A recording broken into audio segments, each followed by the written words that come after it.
से एक तैमूर लंग नाम का एक लोहार था मुसलमान, और वो इतना गरीब था, कभी कभी उनको आटा भी रोटी भी प्राप्त नहीं होती थी। 2 माँ बेटा थे, और वो क्या करता था कि धनी लोगों की बकरियां भेड़ चराया करता था।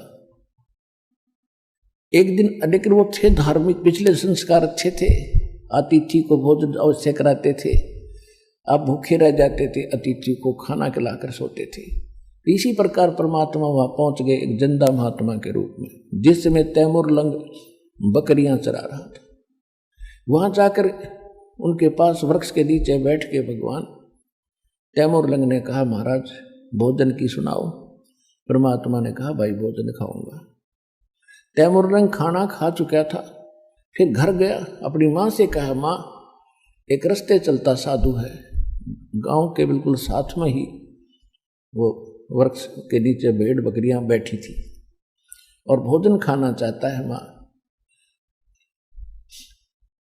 घर के अंदर केवल 2 रोटी, 1 रोटी का आटा था, और बना कर माँ ने रोटी ने बोली, बेटा मैं भी चलूंगी, साधु के दर्शन कर आऊंगी। लेकर लोटा पानी का, 1 रोटी घर में बची थी, आटा वही बना के चल पड़ी। परमात्मा से खाने की प्रार्थना की, भगवान खाना खाने लगे। इतने में माँ ने बार बार कहा उसकी कि महाराज हम बहुत निर्धन हैं, महाराज हम बहुत दुखी हैं, कभी कभी तो आटा भी नहीं मिलता हमें।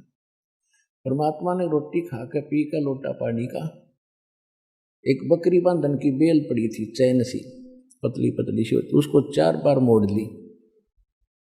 वो इतनी पकड़कर उसके बच्चे का शर्म कड़म मारी, उठकर 7 मारी, 1 2 3 गिन कर 7, और फिर मारे लात, और फिर मारे मुक्के।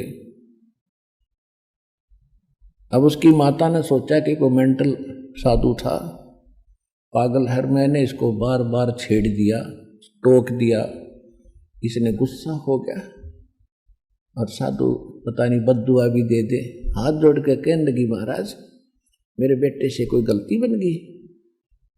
परमात्मा बोले, नहीं माई, तेरे बेटे का जो पहले मैंने 7 सांकल मारी है ना, ये चैन मारी बेल, तेरे बेटे तैमूर लंग को 7 पीढ़ी का राज बख्श दिया मैंने, और जो मुक्के लात मारी है उसके बाद तुम्हारे राज टुकड़ों में बट जाएगा। यूं कह रहे थे तो माई सोच रही थी तो कति पागल आदमी है, मेंटल, खाने को रोटी नहीं, मन सुखी आशीर्वाद दे रहा है कि 7 पीढ़ी का राज दे दिया। इतने में परमात्मा अंतर ध्यान हो गए। अंतर ध्यान हुए तब देखा चारों तरफ, उन्होंने सोचा तो फरिश्ता था, लेकिन यह बात गले नहीं उतर रही थी कि मेरा बेटा राजा बन जाएगा। कहते साधु वचन उल्टे नहीं, चाहे पलट जाओ ब्रह्मांड।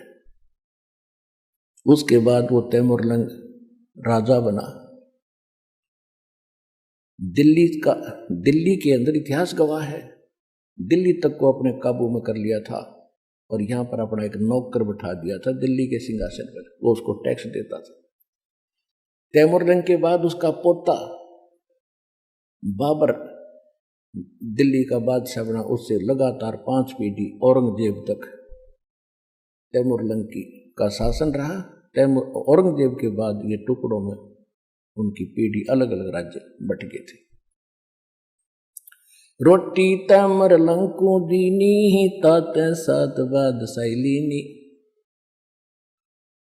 आप अन्नदेव की आरती में पढ़ते हो तो पुण्यात कहने का भाव ये है, दास दो आपको आज आध्यात्मिक जो प्रवचन सुनाना चाहता है कि जो पिछली गलतियां कर चुके हैं और अब